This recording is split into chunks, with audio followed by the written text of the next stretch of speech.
je respire, s'évaporent les peurs, s'évanouissent les contraintes. Je respire, s'apaisent les tensions, se dilate mon souffle.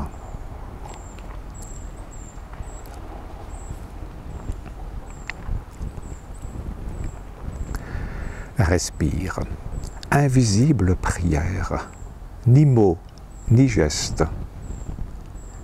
Simple rythme, là, à ras de terre, à ras de vie.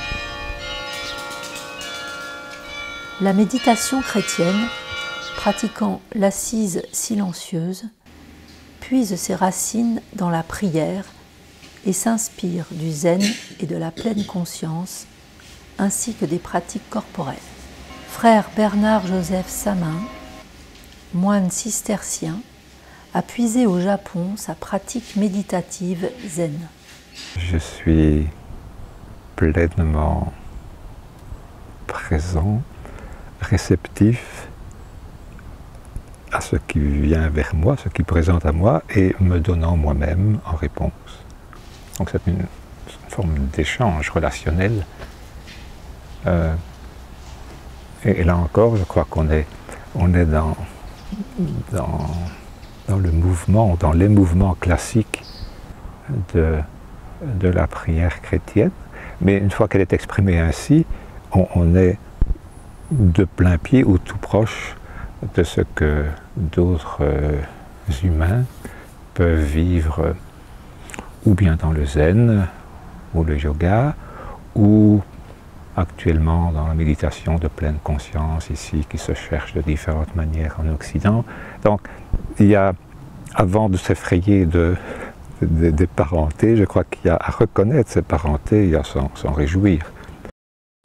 Père Jean-Luc Souveton, prêtre diocésain, rencontre dans ses stages de nombreux méditants venant d'horizons divers. Il y a des chrétiens qui très souvent ont fait des expériences intérieures, qui les ont marquées dans des pratiques qui ne sont pas chrétiennes. C'est-à-dire ils sont allés expérimenter dans le bouddhisme, ils sont allés expérimenter dans le zen. Et ils ont fait l'expérience que dans ces longs temps de silence, dans cet exercice, quelque chose se passait et les mettait en lien, en communion, les ouvrait à quelque chose qui en eux est plus grand qu'eux.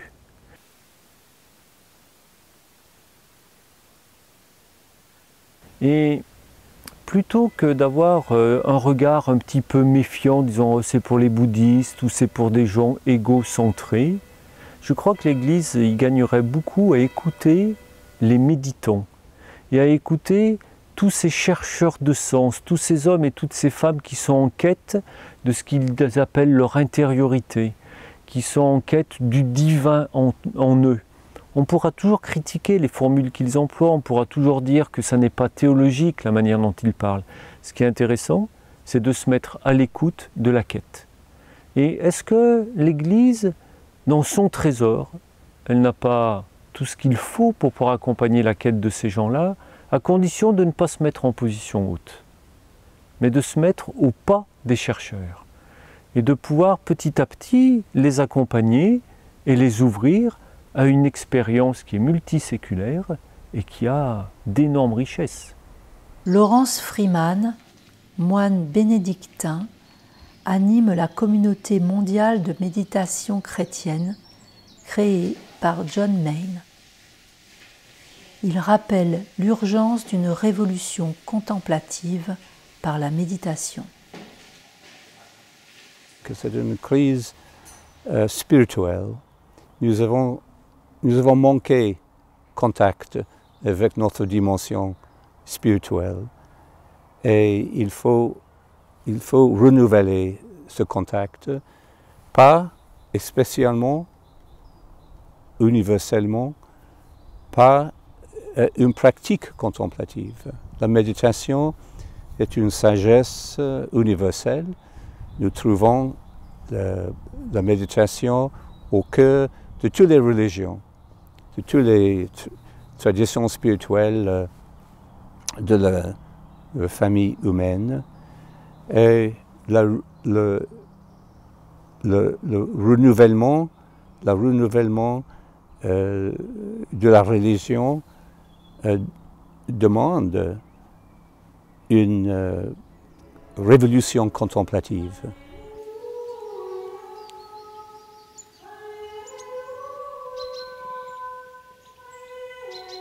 S'inspirant du style zen de Durkheim, le père Francis de Kayser évoque la nécessité de la pratique méditative.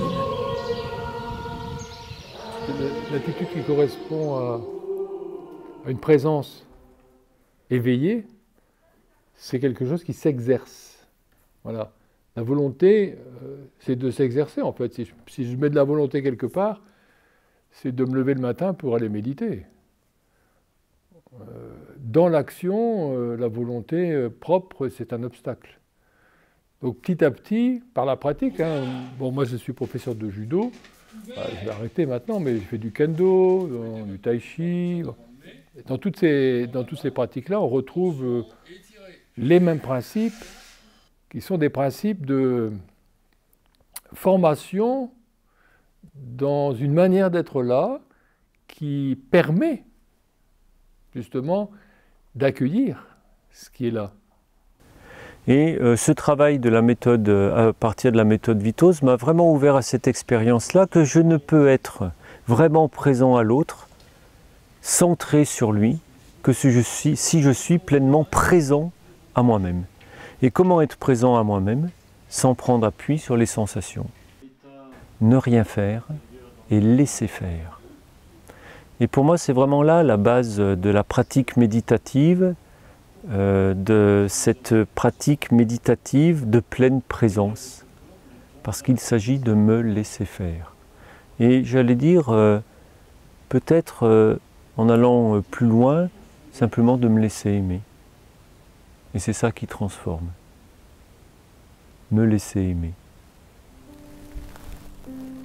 Jérôme Desbouchages bénéficie des bienfaits apaisants du Qigong dans sa pratique corporelle méditative. Bien, je dirais que d'une façon très globale, la méditation, telle qu'on peut la proposer ici, me semble d'une très grande richesse pour retrouver le calme en soi, pour retrouver la paix en soi. Nous avons coutume de dire que la méditation, en fait, c'est un chemin pour aller vers soi, mais aussi un chemin pour aller vers plus grand que soi. Un chemin pour aller vers soi parce que le monde moderne, tel que nous sommes amenés bien souvent à le vivre, est un monde où on est amené à se perdre. Trop de choses, trop de technologies, trop d'invitations pour, au définitive, se retrouver dans des voies qui sont pleines de pollution mentale, de pollution dans tout ce qui peut nous éloigner de ce que nous sommes nous-mêmes, c'est-à-dire se sentir relié à soi, c'est pouvoir retrouver cette harmonie entre son corps, son mental, son cœur, son âme. La méditation, voilà, c'est l'occasion de pouvoir revenir vers soi pour retrouver cette harmonie intérieure. Et puis ensuite, ce chemin serait tout à fait incomplet s'il s'arrêtait juste à se tourner vers soi-même. La méditation, ce n'est pas un chemin qui nous invite au nombrilisme. La méditation, c'est un chemin qui nous invite à l'ouverture, au partage et plus grand encore à se sentir relié au divin.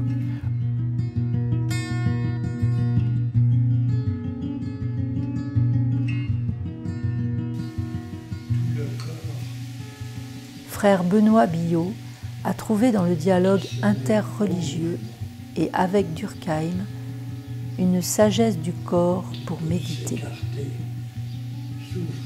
L'assise méditative, nous empruntons à l'Asie, et en particulier de tout ce que j'ai connu du bouddhisme zen au Japon et puis en Allemagne. Nous empruntons cette assise parce que nous manquons dans notre Occident, et en particulier dans l'Église, d'une sagesse du corps. Et nous avons donc besoin, pour méditer, d'accueillir chez nous comme des cadeaux, on pourrait dire, des magnifiques cadeaux que les traditions se font les unes aux autres, d'accueillir cette sagesse de la méditation assise, avec sa posture, avec la rigueur de son extérieur, de son extériorité, de la dimension corporelle, avec l'attention au souffle.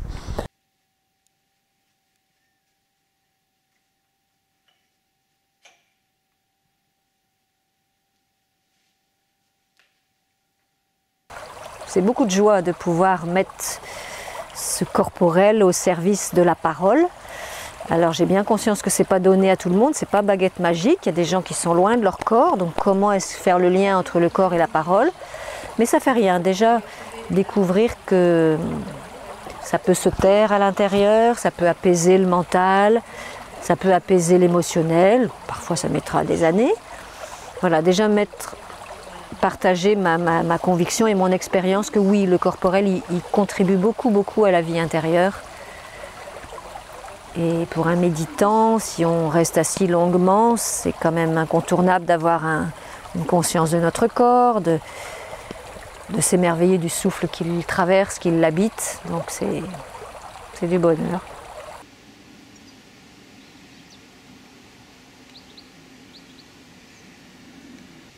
Au-delà du corps et du souffle, c'est le laisser être soi qui inspire Francis de Kayser. C'est un chemin pour être. Parce que si je dis l'être, je vais encore faire de ce mystère qui m'habite un objet. Personnellement, par exemple, je prends conscience souvent dans le quotidien, quand il y a quelque chose qui me préoccupe ou une difficulté, et hop, mon corps me rappelle, et il me dit, mais pourquoi tu rentres ton ventre? Hein? J'ai le ventre rentré, je bloque le souffle, parce que, une difficulté, j'arrête la vie, j'arrête le bercement de l'être, et je tombe dans le stress, voilà, les problèmes, les montagnes. Il suffit de revenir à la présence du souffle, à la présence du corps, au centre, à la verticalité, sans faire d'extravagance, tout simplement, et puis de s'arrêter un peu et laisser être un peu, voilà. Hein, on se remet dans... Voilà.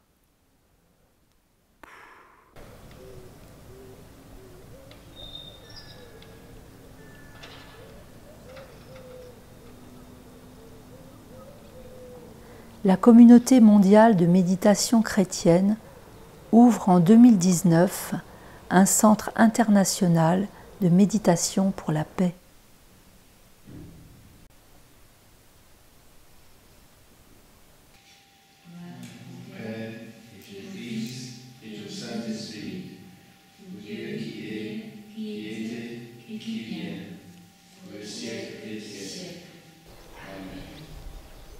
Thomas Litzler vit sa pratique méditative au quotidien dans son potager qu'il cultive en permaculture. Je suis entré en contact avec la communauté mondiale de l'abbaye de Bonnevaux il y a un peu plus d'1 an maintenant. Et j'avais le projet de m'installer en maraîchage, puis plus largement de faire une forme d'écolieu, en fait d'un lieu où je puisse vivre d'une façon qui soit connectée à la terre et respectueuse de toutes les richesses de la terre. Mon approche aussi personnelle, c'est du coup de développer un mode de vie qui soit plus présent à cette richesse du monde et à la dimension sacrée de la vie. La méditation, elle m'aide à revenir toujours à l'ancrage et à la connexion avec le divin, avec le sacré. Et donc c'est un point d'ancrage qui me permet de revenir au jardin dans un état apaisé. Donc j'arrive au jardin et je travaille avec les plantes, avec la vie, d'une façon que j'essaie d'être aussi peu dominatrice, aussi peu prédatrice que possible, mais plus dans une relation d'échange, de partenariat avec la terre. Donc la méditation, elle me permet d'être dans cette disposition d'esprit-là. Et en même temps, le jardin, il soutient aussi ma pratique de méditation, ou c'est une continuité plutôt.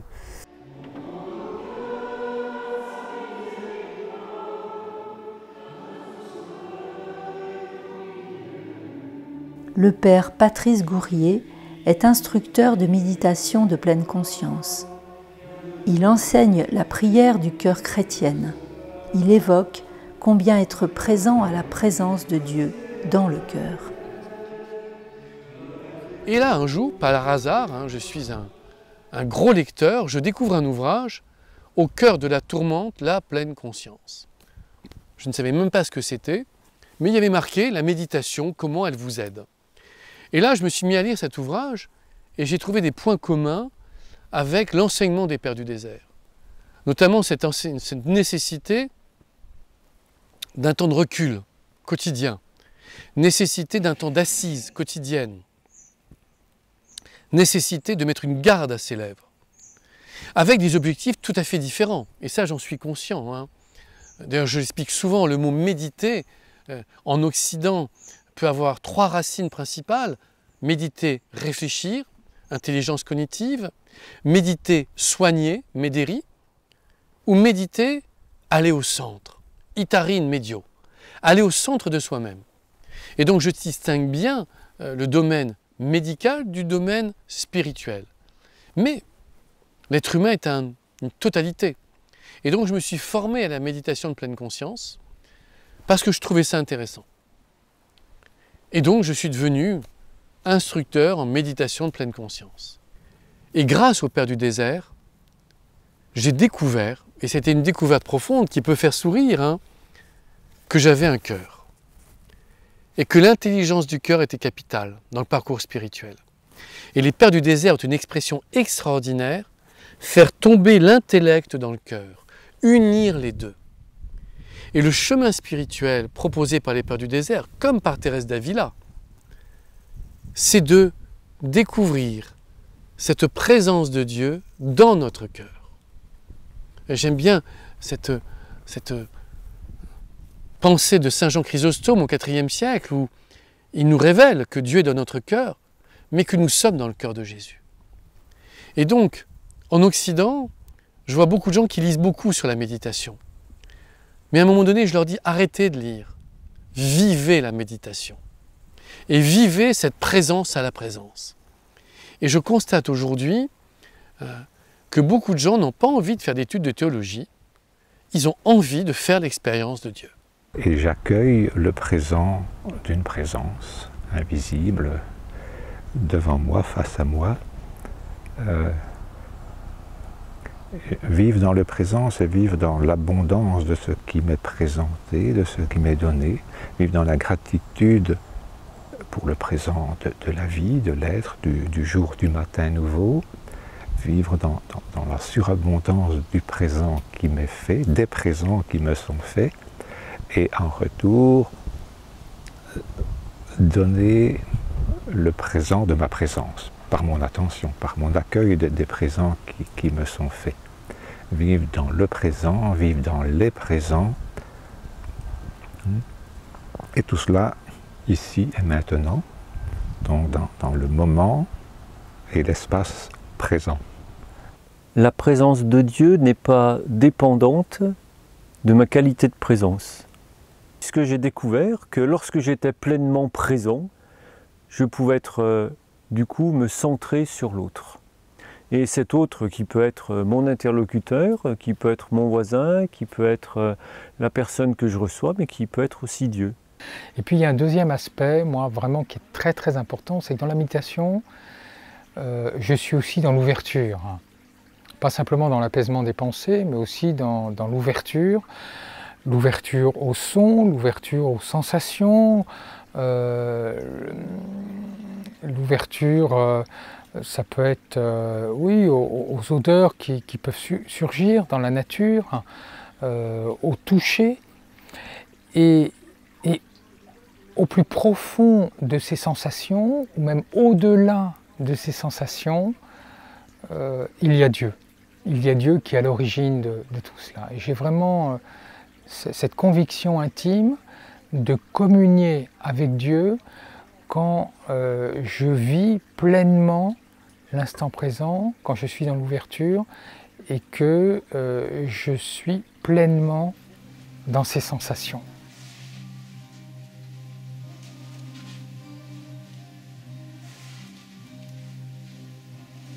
Sœur Barbara partage sa joie de sa pratique méditative à travers le chant. Elle y puise sa présence en Dieu. Ce travail d'humilité, de prise de conscience qu'on n'est rien, et à la fois cette conscience qu'on est de lignée royale et que notre présence révèle la présence avec un grand P. Ma grande joie, c'est de voir quand d'autres peuvent toucher à cet espace-là de vibration, de résonance, et quand je sens et que je vois que la joie est là chez les autres grâce au chant.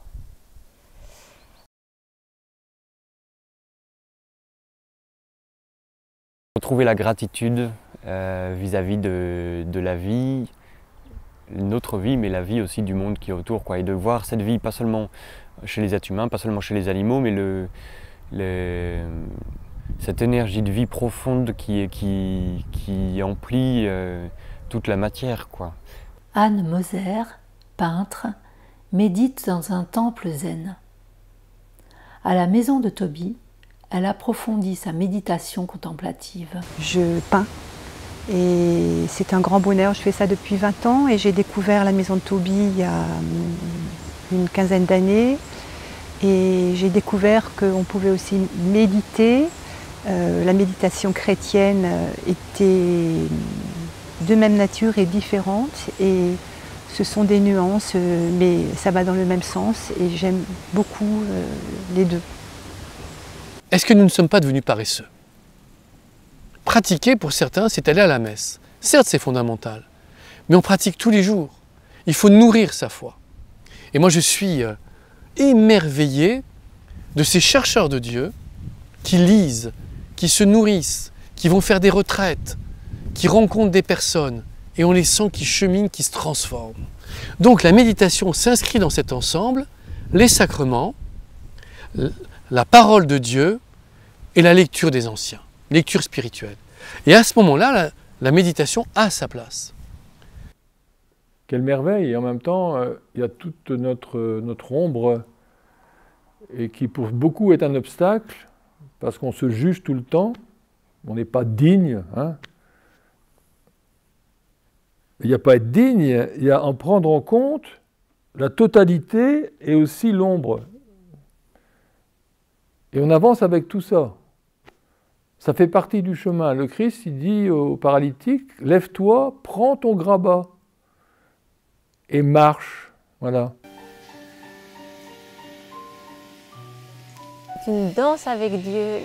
La méditation, c'est vraiment ça. C'est quand il y a cette roue-là je me reçois de Dieu et je me donne.